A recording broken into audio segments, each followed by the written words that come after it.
I want to ask you, see if any of what I'm about to say resonates with you. Because you see, until the end of 2013, I was pretty much stuck in a job that I'd come to really hate, to be honest. I hated the tiredness and the being stuck in endless, increasing number of rules and regulations that, to me, many of them seemed fairly senseless, and it meant we couldn't get on with the job. I was in the field of mental health care and trying to work with people and look after them, and we were obliged instead to fill in forms and tick boxes and stuff. Anyway, but for a long time, even before all of that, I had wanted to have my freedom, my personal freedom. And eventually I set some goals. Now, see if this is what I want to ask you. See if this resonates with you. So, goal number one was I want to live life on my terms. Now, that doesn't mean being an anarchist or something. It means I wanted to be able to wake up in the morning when I finished sleeping instead of being jarred awake by some alarm clock. I wanted to be able to do the things that I love doing. So that was, in a sense, goal number two. Do what I love doing. Number three was I want to be true to who I am, not feel that I've got to conform to someone else's predetermined mold of how I should be. And the other thing for me personally, and this may not apply to you or to everybody, of course, was that I want to make a positive difference to other people's lives. And I decided at least 1 million people. And I put a rider on that while I'm still alive. Because there are lots of people in history or throughout history who seem to have made a big difference after they passed. I think of people like Van Gogh and Mozart. Well, Mozart did make some difference in his lifetime, but he seems to have made a lot more in the years since he's been gone. He didn't last very long. He was only 36 when he died. But anyway, so I decided that that's what I wanted to do. I want to live on my own terms, freedom, my choice of what I do with my time and how I spend it. And I want to, what was the second one? To do the things, only the things that I love to do. And the rider to that was without worrying or having to worry about money. Now, I am doing it. It was the end of 2013, December 31st, 2013, when I came to the end of a short-term contract that I'd had, and I had already discussed with my wife, I'm not going to renew that in 2014, I'm not going to go back. Now, one of the things that brings up, and I know this comes up for a lot of people, is if I have a dream, but my family, it goes against their needs. And I'm going to talk about that in a second. Let me just say one or two things here, because when I started out, I didn't just jump from the job into like, woohoo. Well, I did have the woohoo feeling I'm free, but I also had, whoa, I'm free. What am I going to do? Because I had no plan. I had no visible means of support. And there wasn't a plan, so there definitely wasn't a plan B. Right?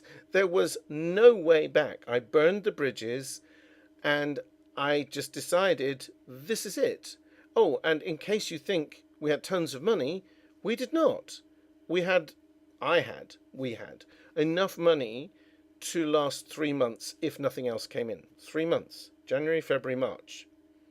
So I said to myself, okay, I've got 3 months. If I can't figure out a way to bring in enough money to keep the roof over our heads and all the bills paid and so on, by the end of March, then I guess I have to rethink it.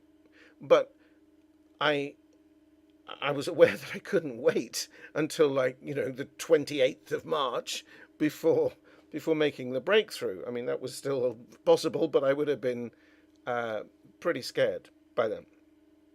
Now, so I had no plan and really a very, very tiny financial cushion, very thin indeed.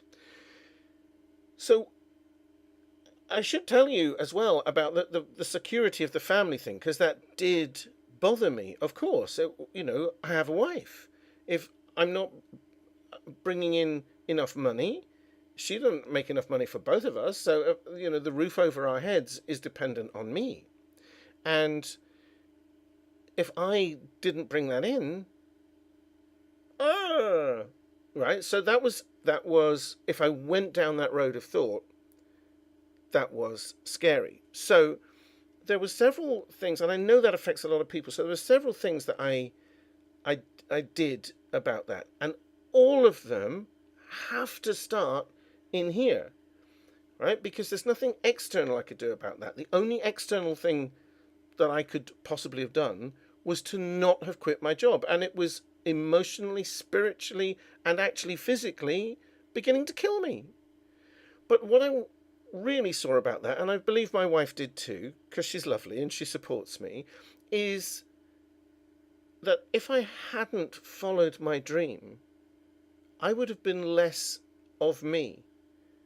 Now, I love her and she loves me, but I want to be all of me to give her the love. I want to love my life in its entirety, and then I've got more love to give her. And I think she sensed that. So I'm hoping that if you're in that position, that helps you a little bit. Now, there was another thing that I saw. The reason that families and loved ones, spouses in particular, but sometimes it's parents, sometimes it's kids, will pull against you. Well, there's several reasons. If you have a dream and they're going, no, no, no, no, you can't do that. You'll fail. Don't try. You'll only fall flat on your face. When they do that, they don't mean to destroy your dream. Well, it's very unlikely that's what they mean. They're scared too. And also, the other thing that I realized, because I had quite a few naysayers from outside of the family, people who knew me. In fact, one colleague at work who was about the same age as me and desperately wanted to retire, but decided and had a good pension, better pension than I was going to have, but he decided to stay, even though every time he came to work there was this kind of, oh, here we are again, energy about him. But on the day that I left, he actually said to me, "Come on, Trev, what else can we really do?" And my reaction, I didn't say it out loud to him. I said, "Well, I wish you well, good luck," and shook his hand, of course. But my internal reaction was, we can do anything we want, right? But of course we have to believe that. And so I worked on that sense of insecurity, and I thought, well, wait a minute, where's that coming from? Because actually, you know what? I went back in my head to the very beginning of my career, which is in the health service here in the UK, our famous National Health Service. I was effectively a government employee. How much more secure a job can you get than being a government employee? And I remember when I got the job and I signed the contract and everything, and my dad said to me, "Well done, son, you've got a job for life." I was 20.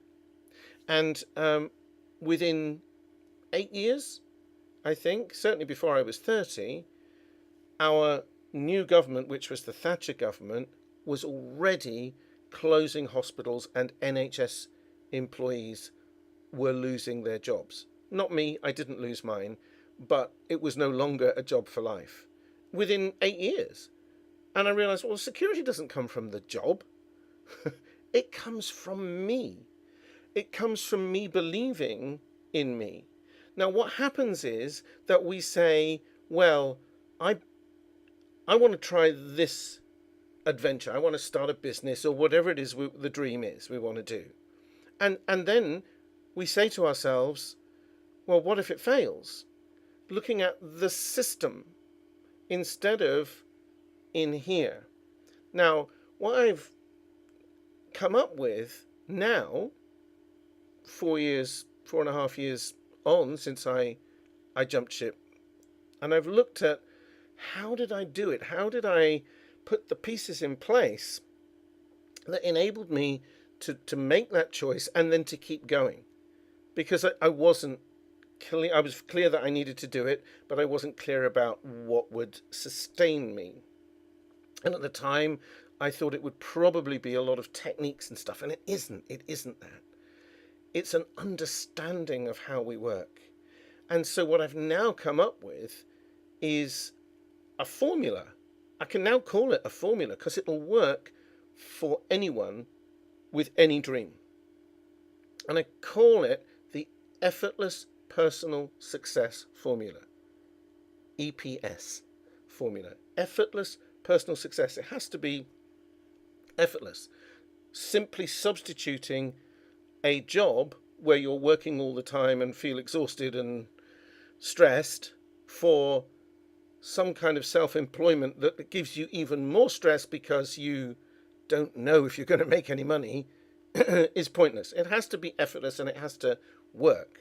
But it's not a blueprint that comes from out there. It has to come from this way, and you put it out there, and then all the pieces start to fall into place. Does that make some kind of sense? Even if it sounds weird and wacky, is that resonating with you? Is there some bell ringing inside somewhere, however faintly, that you're saying, I think you've got something there, Trevor Emdon. Right? Because if you do, I'm sure you've got questions and thoughts about it, and I'm going to say more in coming videos. In fact, in the next video in this series, I'm going to tell you more about resourcefulness and where the dreams actually come from and how to put them into action. So stay tuned for that. But in the meantime, if you've got questions, if you've got comments, if you've got things that you'd like me to put in the upcoming videos, please leave a comment below this video. You might be watching it on YouTube, you might be watching it on a blog page. Either way, you can leave a comment. I check both, so I'll and even if I put it on Facebook, because I can do that as well. Leave comments. I check all of those. I'm always online. Well, not always. I sleep. I go out. I have a life. I have a life. That's the whole point. I have a life I love, and it definitely wasn't always so. So there is a way you can do this too. The Effortless Personal Success Formula will absolutely work for anyone. I really, really believe that. But I want your questions. I want to know, who, me? Because that's how I felt at the beginning too. Who, me? Can I do this? Yes, you can. So stay tuned. Put your comments and questions in whatever platform you're watching this on, and I will be telling you more about how to put this into action in the next video. I'll see you then.